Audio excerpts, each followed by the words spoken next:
پاکستان وایي ننګرهار کې د تحریک طالبان پاکستان د ډلې ویاند خراساني وژل شوی.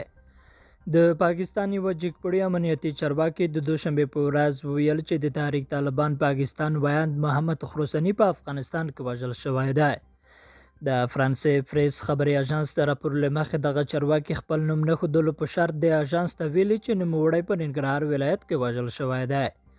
د راپور له مخې خراساني چې ویل کېږي اصلي نوم یې خالد بلتي و، د 2014 زیږدیز کال راهیسې چې د پاکستان پوځ د دغه سختدریزې ډلې پر وړاندې عملیات پیل کړل د تېښتې په حال کې وه. دغه چارواکي دغه راز ویلي چې په دې اړه چې نوموړی په څه ډول په نښه شوی او وژل شوی له افغانستانه د معلوماتو پر راټولولو بوخت دي. په ننګرهار کې د طالبانو د حکومت چارواکو هم فرانس پریس ته ویلي چې په دې اړه راپورونه څېړي.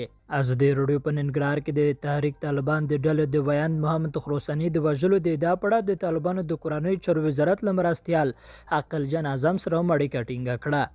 خو نوموړي هم په لنډه تبصره کې ورته خبره وکړه او ویل چې کله هم د دې قضیې په اړه رښتینی معلومات لاسته ورشي نو به یې راسره شریک کړي.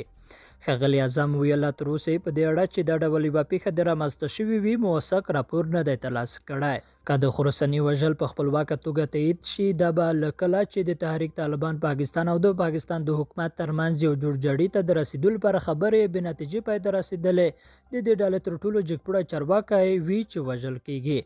د دواړو لورو ترمنځ یوه دایمي اوربند ته د رسیدو لپاره خبرې په افغانستان کې د طالبانو د حکومت د چارواکو په منځګړیتوب مخ ته وړل کېدی. ویل کېږي د طالبانو د کورنیو چارو وزارت سرپرست سراج الدین حقاني په دې خبرو کې مهم رول درلود.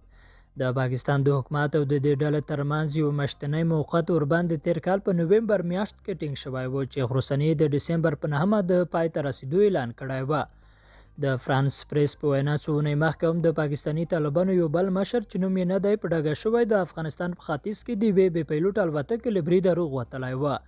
دا تر اوسه نه ده څرګنده چې هغه برید چا کړی و. که څه هم پاکستان دا ډول بریدونه وړتیا لري خو د امریکا متحده ایالتونو ویلي چې له افغانستانه د ځواکونو له وتلو سره سره ښایي هوایي بریدونه ترسره کړي.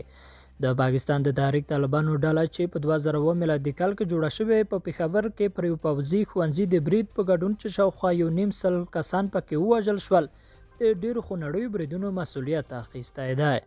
لیدونکو له متې مننه، ښه دوسئ.